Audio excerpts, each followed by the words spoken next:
This is Melanie from Melanie B's Creative Studio, and I've brought you the Norgeson painting that I've been working on. I wanted to work on it a little bit before I showed you some of the things that I wanted to show you, so I apologize, it's taken a little longer than I expected. So we are going to work on this Norgeson painting, Queen of the Night, and I wanted to show you how I've been painting this. This is such a large piece, and I'm working on an ottoman because we still don't have our furniture back. It's going to take a little while before we can get enough people over to help us get that furniture back up here. But in the meantime, we're just making do. So bear with me. I am purposely leaving texture. And so what I wanted to talk to you about was how to go about painting something like this one that comes with the tubes and the actual paints that are a little different consistency, actual acrylic paints and tubes, and give you some tips along the way. So I have and I try not to put any weight on my canvas. This is extremely light, so I want to tell you that before I set this down, but I wanted to show you this. So what I've done is I've taken one of those meal planning containers that we talked about in another video about storage, and this is where I have the paint pots. Then I also took, I'm gonna move that out of the way. I'm gonna show you this without putting it down. I took a divided art bin container that I had, and I put all of the gray through 10 here, 11 through 19 here, 20 through 29 here, and just kind of like that. These are all the duplicates, so I put all the duplicates over here. So once I've used this up, I kind of know which ones I have more duplicates of. And then I also have my extender handy, just because this is a different painting technique, and extender can be very helpful in certain situations. So I'm gonna move my paint pots off my canvas because I do not leave anything sitting on it for any length of time. But I will put this little light cosmetic wipe package on there because it's got probably 5 or 6 left, and it's very lightweight. Over here where you cannot see, I have a glass with my paint puck in the bottom and some water for cleaning the brushes.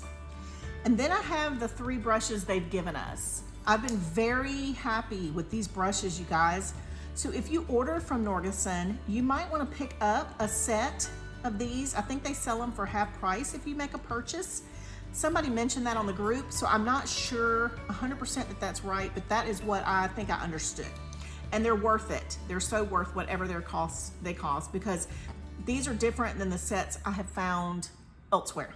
So my plan for this piece, after speaking to Nadia from Norgeson, what she said is, you paint it however you want, but they kind of give a little advice, and so that's what I want to share with you.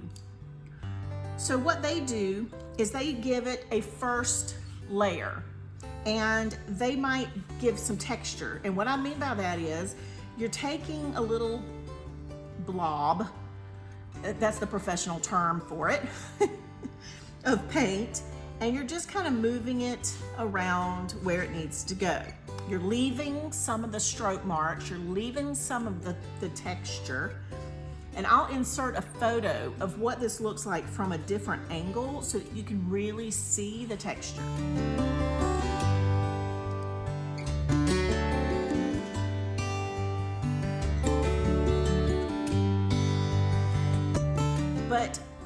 So the background that I'm painting, that's what I'm doing. I'm putting it down, but I'm not smoothing it out.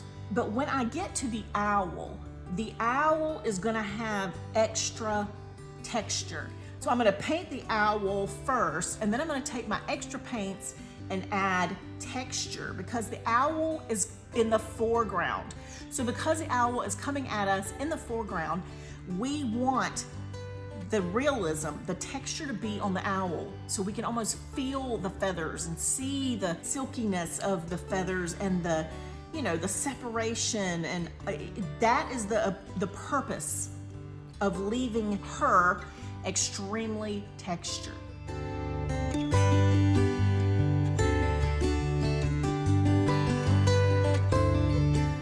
So the background, I can do texture on that as well, but it's gonna be a different level of texture. So I've said texture about 1,000 times right now. I feel very redundant and repetitive, but I want to paint a little bit, and I am skipping the whites and the grays of the owl because I'm gonna do that in a separate video in order to show you the blending technique that they suggest. For the most part, unless it's a very tiny little opening, I'm using the larger round and the flat brush. And those are the ones I will use predominantly throughout this piece. Oh, one more thing I need to point out. Only add the amount of paint that you need to paint with at that time. If you don't, then be sure when you pop the top down on these little pots that you hear 2 clicks and that you make sure it is completely closed. So I'm gonna click it, and then I'm gonna make sure it is completely closed, because some of mine I left open and didn't realize I'd only clicked the front and not the back, and there a lot of air got in there. So my paint had kind of dried out. So this one, I made sure the lid was down. I don't put a ton in there because I know that it could dry out if I am not really careful. Plus, I just don't want to waste it. I want to get it out as I need it. So one thing you'll notice while I'm painting, I'm not really being too concerned about staying in the lines. Because this method is so much different than what we normally do, you can kind of relax a little bit. And you don't have to worry so much about being in the lines. I also didn't smooth that section. I just left it with some texture in it. And that's what I'm gonna continue to do. The painting really seems to go a lot faster that way because I'm not trying to take so much time and be so meticulous and whatever. So I want you to look, I have a pretty good bit of paint in here from the last time I painted, and I think it's been 3 or 4 days since I've been able to get on this one because I had the grandbabies and stuff, but I'm gonna make sure this is still wet. I have found a way to revive it a little bit. If you put a lot in there and you realize you did not shut the lid all the way and you don't want to panic, add a little flow aid, even a little diluted flow aid, let it set for a little bit and then kind of stir it around. And I've noticed that has helped, and it's revived my paint a lot.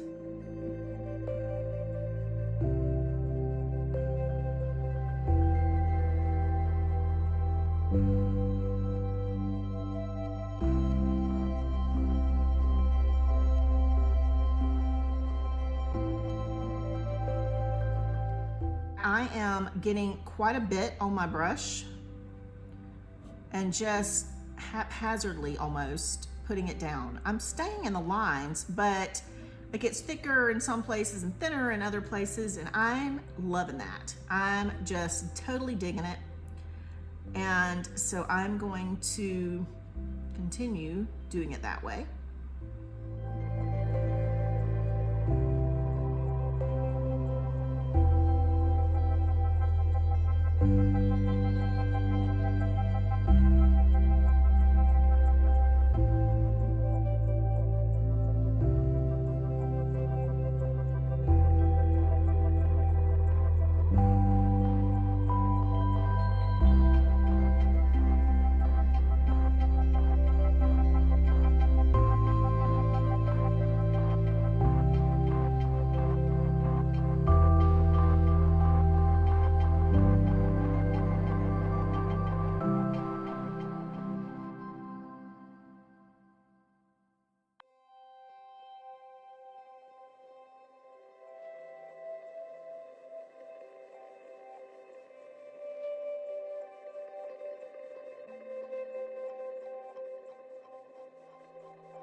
This is a very large painting and it will take a long time, so bear with me while I'm finishing up kind of the background, but I will bring you back this painting again. So be watching for it. We'll work on it a little bit, as much as I can, and I will share the progress with you guys.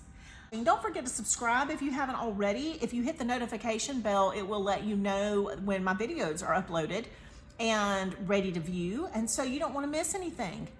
So join me again, and don't forget to join the group as well, because we do have a lot of fun over there and it's a very positive environment. And with everything that's going on in the world today, that's what we all need. All right, you guys, have a wonderful day. Thank you as always for watching.